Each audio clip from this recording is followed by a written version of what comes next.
So, Asim, the idea is that there is a lot of information gap between somebody like this internship and job search thing is a black box. Yeah. And not just that part, the entire part of coming abroad and essentially doing what you want to do, Correct. landing a job and paying off your loan, saving up enough wealth, and whoever is on the other side of things has a lot to offer to whoever is on this side of things. That's so right, yeah. this is pretty much a very accurate representation because I'm also on this side of things. Mhm. So I'm also applying for summer internships. So I want to talk about your journey. I want to start with a little bit of background, but quickly switch to how this entire 1 year was. Mhm. You are in your third semester? Yeah, third semester now. Right.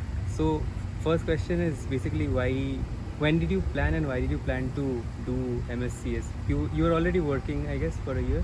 Yeah, I actually worked for 2 years. So I graduated from Pune Institute of Computer Technology in 2020, and then I came here in the fall 22 semester. Okay. The plan for master was made during my graduation, where basically I saw a lot of my peers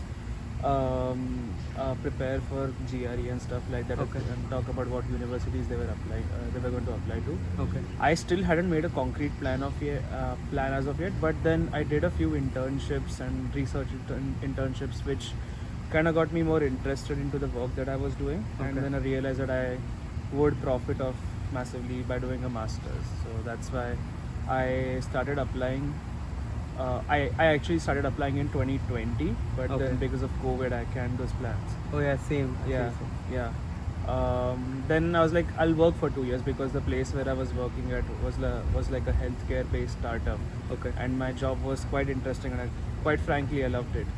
Okay. So then I thought I'll stay here for 3 years and then see how it goes. And then eventually I was like, in 2021, I was like, let's start applying. Okay. In 22, I came here. Okay.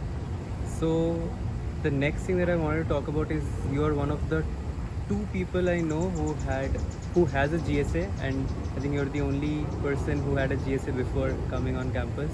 Yeah. So how did that work out? And I mean, what did you do differently? Because everybody wants a GSA. Yeah. Because it's so much better than an on-campus job.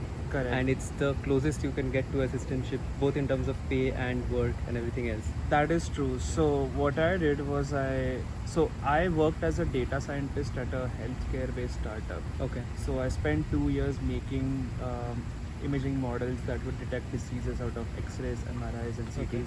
And I did quite some research in that, like surface level research. Okay. So I searched for all the labs that ASU has listed under Sky. Sky is our department, right? Mhm. And so there are a lot of labs that do different kinds of work in AI. And specifically, I found this lab that collaborates with Mayo Clinic. Okay. So Mayo Clinic is imaging, basically. Okay. So Mayo Clinic provides data to that lab, and then the lab does a lot of research activities in medical data, which are both like doctors' transcripts as in textual data, as well as imaging data like CT, MRIs, and X-rays. So Okay. I contacted the director of the lab, sent her my resume, we got talking, and then she forwarded my profile to one of the PhD candidates in her lab who kind of had like 2-3 rounds of informal interviews with me. Okay. And then before coming here in like about June or July, I was also kind of doing some voluntary work for them. So they had this big demo for one of their brain imaging models in September or so. Okay. And they didn't have anyone in the lab who could program like an interface that interacts with the model and stuff. So they're like, do you know full stack programming? So I did obviously know full stack programming. So I helped them out with the demo. So that's why when I came here, the demo was almost like 25% done, and they immediately offered me a GSA position. Okay.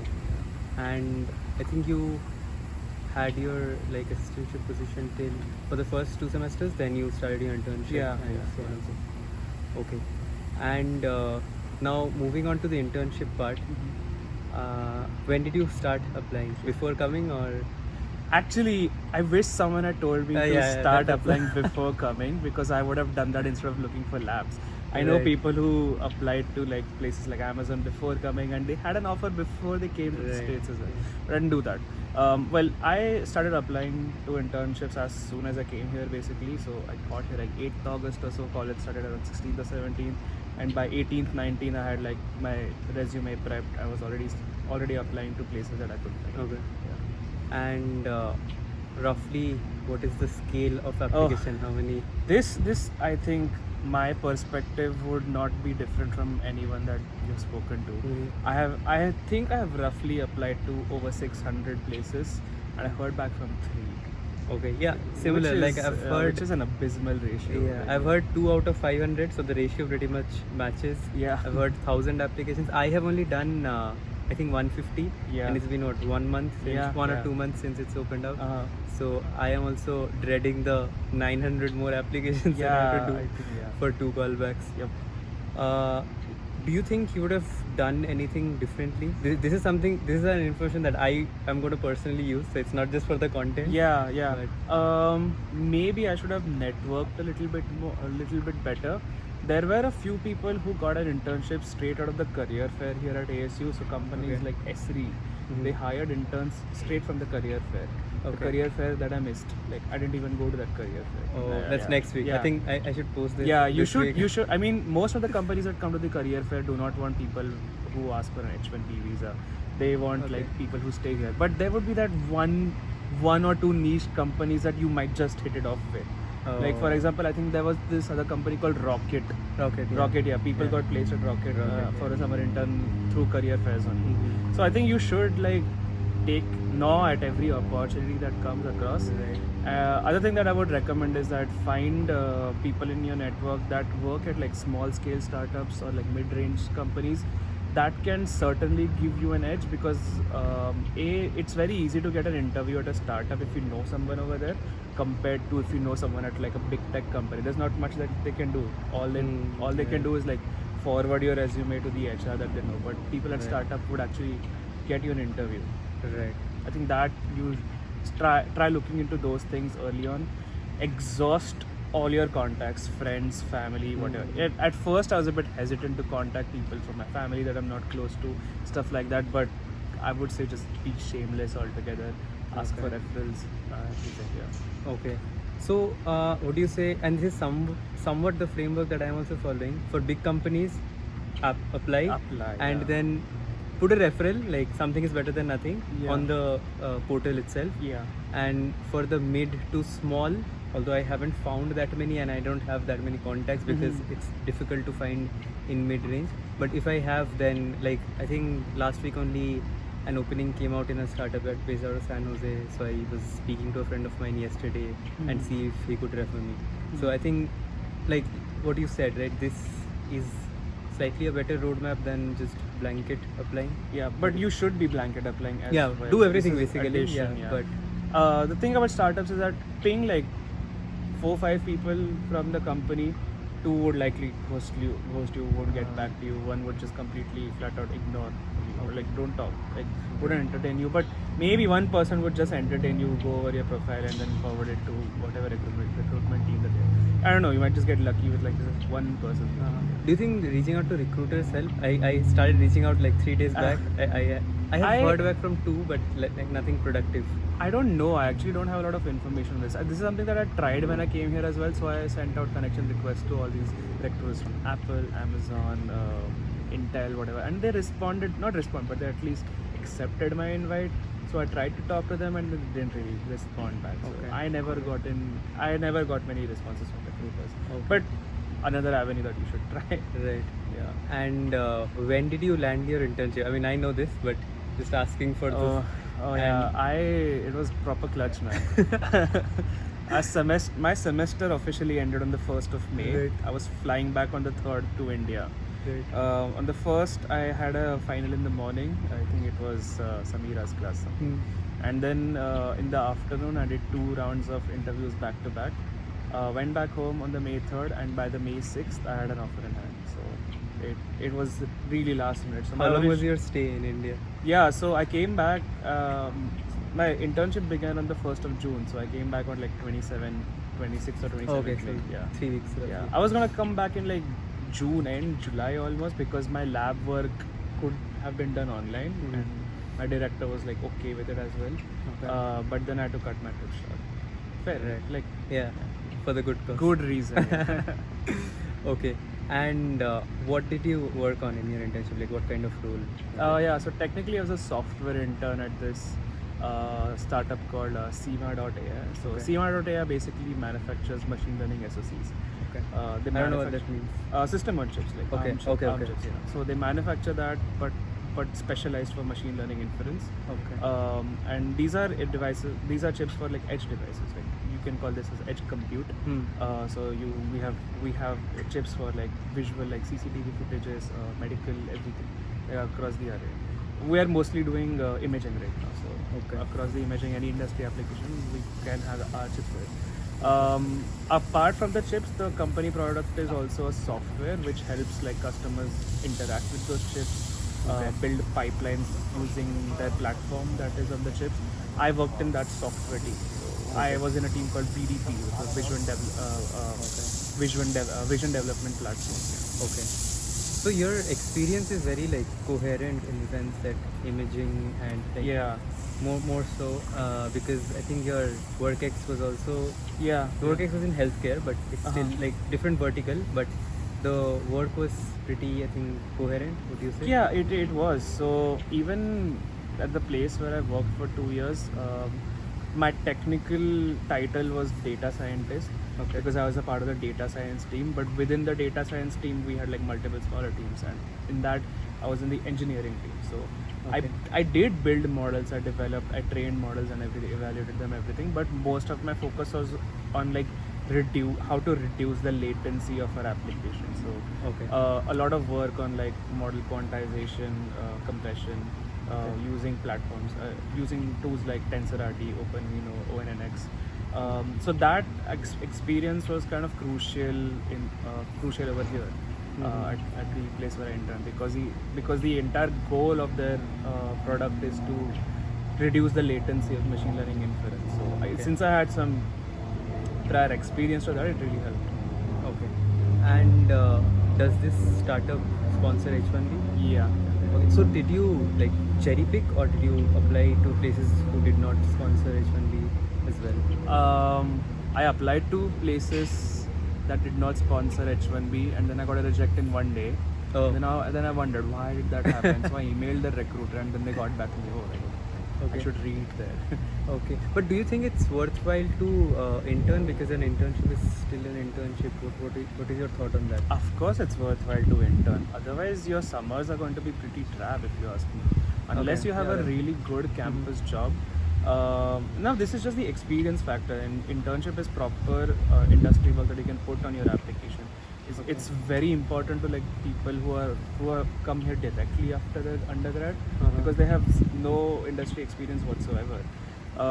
And even if you do have industry experience, to think of it from like a financial point of view. Most of us who have interned in the summer are able to able to like cover like at least 70 to 80% of our fees for the fall semester. Right. So yeah, from a financial perspective, it is very important. And also, I mean, this was the case before this recession, but most internships Ended up in converted to a full-time job. So, yeah. Okay. Yeah, it is very worthwhile to intern. So, Right. And you have a remote co-op offer from the internship, Yeah. an extension. So I think, would you be graduating debt-free almost? Not really. I mean, if I manage my expenses better, live But it'll be like pretty a- close to. No. No? I don't think I would still graduate debt free, but it would certainly help a lot. Help a lot A lot, yeah. because your GSA is generally, GSA pays so much more than an on-campus, because there would be people who. Yeah, but whatever I got from the GSA, I ended up using it for my living expenses itself. Okay. Yeah. Yeah, that offsets your living expense. Living expenses, and then yeah, but not the tuition. not the tuition, but the internship and co-op, that would probably That offset would probably offset for the maybe a tuition. couple of semesters, Yeah, if not all yeah, the four. yeah. Okay. So yeah, I think that's another thing about co-ops, which is something that I realized probably 3 weeks ago. Yeah. Is that there is a lot of talk about TA and RA, and whoever is coming to AC, a lot of people do reach out to me, and I'm like, bro, I tried emailing everyone almost, so I have a very cynical view about TARA, because it mostly doesn't work. That's what the numbers say, unless you have a very niche experience, research experience on that, and you're pursuing thesis / PhD. So the best that you can do is a GSA. But I think RAT is so sought after, obviously, because it offsets the Tuition fee, yeah. But I think co-ops also are an excellent way, probably I would say a better way, because it also adds on to your industry experience. If you want to end up in the Of course, industry. it adds on to your industry experience, and it also kind of solidifies your case for a full time, right? So Yeah. the reason why they've probably extend the co-op offer to you is because they liked your work over the summer. Okay. And then if you do well in your co-op as well, then that doesn't hurt your chances for a full-time conversion later. Right. Although yeah, the RAs and TAs are very sought after, but the issue with ASU is that we have a lot of PhD grads over here. So they want to fund PhD grads first before graduate students. And let's be honest, the graduate program at most universities in US is a cash cow program. They're Yeah. not concerned with funding graduate research. So yeah, their priority is always going to be fund PhD grads. Then they try to fund graduate students who are pursuing a thesis because they're directly working at the lab, Right. like contributing to the labs in terms of publications as well. Right. And then if you're exceptional, then maybe you get funding for as a normal graduate student. So another thing is, would you have any idea about, I think you would right now, because I also got to know about this very recently, about the, I think 11-month CPT thing. So let's say somebody's done a summer internship and then they've extended a co-op, fall co-op program, and then they've extended a spring co-op program. Yeah. So the rules technically state that you can't work 12 months continuously on a full-time CPT. Okay. You can do that 20-hour for a 20-year part-time CPT position, but not a full-time. So technically, you can do summer, fall, and then spring, and a lot of people do that. Okay. When you say a lot of people do that, you mean 20 hours or 40 hours? 40 hours. 40 hours, okay, Yeah, fully exhausting the CPT. And so you are doing 20 or 40? 40. Okay. And I think for the company, it makes more sense to do 40. Yeah, exactly. So- I know my tasks have already been outlined before my summer internship ended, and I know that it's going to be a lot of work. So it kind of doesn't make sense for them to hire me for a 20-year position. Okay.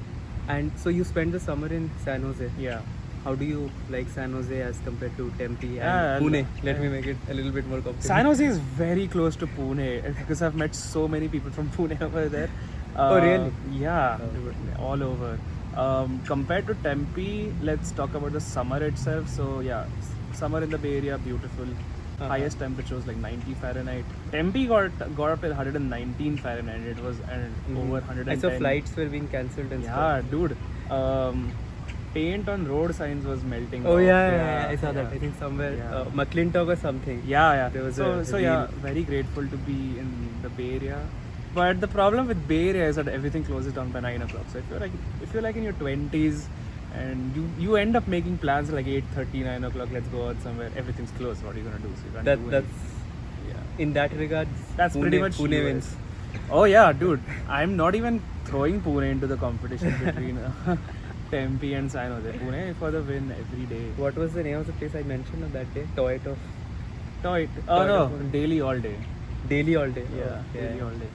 That's place in Koregaon Park. But yeah, Bay Area does have amazing weather, great food. Because I think the food, yeah, because if food. you don't say that I want to eat Indian food today, it's like okay, I want Punjabi, I want Maharashtrian, I want South Indian breakfast only place. So yeah, you have all these niche. You have like places from like you have like Odisha food, you have Rajasthani cuisine, Right. everything. So I think in terms of food, Bay Area much better. In terms of social life, Tempe better, I would say, because Everybody's in the same yeah, zone Yeah, and- everything's in. I mean, it's a college town, and I guess the place where most of your friends are, that's where you'll enjoy the most eventually. Right. So yeah, But I think a bunch of people from Tempe will eventually move to Bay Area. I think most of us next will year, end up in yeah. the Bay Area to be Next frank. year. Yeah. So I think you would have this semester, and the last semester is pretty chill for. I mean, all Yeah, CS folks. we'll just have one subject. One subject? Yeah. Right. So what do you plan for the rest of your masters? Because the majority part of it, the main goal generally as an international student is securing an internship and essentially trying to convert it into OPT full time. So Correct, apart yeah. from that, obviously your effort will be there, but I think you have 90% sorted. Not 90%. Okay, maybe I don't 60. think. Yeah, this semester at least I'll be working at the place where I interned. I have a few important projects from like a client perspective. Okay. So they're giving me some roles in production directly now. So Okay. that should be interesting. Then hopefully in December or Jan I go back home for a bit. Okay. And then in the next semester, hopefully they extend my internship. And it goes without saying, parallel to all of this, I'll be applying for full-time jobs. Right. Like Just to everyone else, preparing on edge lead the- code, yeah. studying system design, low-level design, and stuff like that. Yeah. Right. And I think I forgot to ask this, but if you had to sum up the interviews, I don't mean OAs. So I think you would have interviewed at 3. You Yeah, said? 3 places. So all of them were SD. One was machine learning engineering. Okay. That was TikTok. Okay. TikTok was the first interview was DSA, obviously. Okay. It went really well, but they didn't ask. There's supposed to be DSA, but they gave me like a design kind of a problem in Okay. Python, which I did, and then he just like asked me a lot of questions on my resume, which I answered. I thought the interview went well, but I never heard back from TikTok after that. Okay. The other one was like a startup in the space of like online payments in the gaming sector. So they Okay. handled backends for like online payments for EA, Rockstar, and all this, Oh, okay. all gaming production houses. Okay. There I did 3 rounds actually. So first Oh. 2 were like resume plus DSA, and then the third one was more like techno HR. Okay. So it's mostly safe to say that apart from the application work where you reach out to recruiters, network, and apply, Mm. you know, after you get the call, it's mostly DSA. Yeah, or yeah. It's, It's mostly I mean, DSA. Go that's- through. There are so many lists out there. There's blind 75. Yeah. There's that neat code 150. Right. So I think if you do these properly, you have a grasp on the basic concepts that you can tackle any problem that comes to you at least. Right. And when I say DSA in the interviews, they're not always expecting you to 100% solve the solution. It's not you coding by yourself. It's like a pair programming effort. They're Uh-huh. also seeing how the main thing that they're trying to check is how you are able to think, or how you're able to articulate, how you are able to think of edge cases. And they're also seeing your compatibility as like a person to work along with. So Mhm. how well do you take their feedback, how do you respond to their questions? You know, a lot of times if you're thinking and someone just disturbs you, you kind of get a bit Yeah. cranky. Yeah, you shouldn't do Because they'll that. eventually Yeah. have to work with you. Exactly, yeah. So Yeah. they're checking like compatibility of working with you. Makes sense. That is all I had. Alright. Yeah. Thank you for being Yeah, the yeah, first no worries, yeah. living abroad in the segments. I've only done one video with my friend Uh-huh. where we just talked about tech and stuff. That Yeah. was back in India. But I hope to have a segment along this time. But Yeah. all the best for. Yeah, same to you, man. Yeah. I'll need it. Yeah. Chalo. So let's Okay. play tennis. Let's play tennis.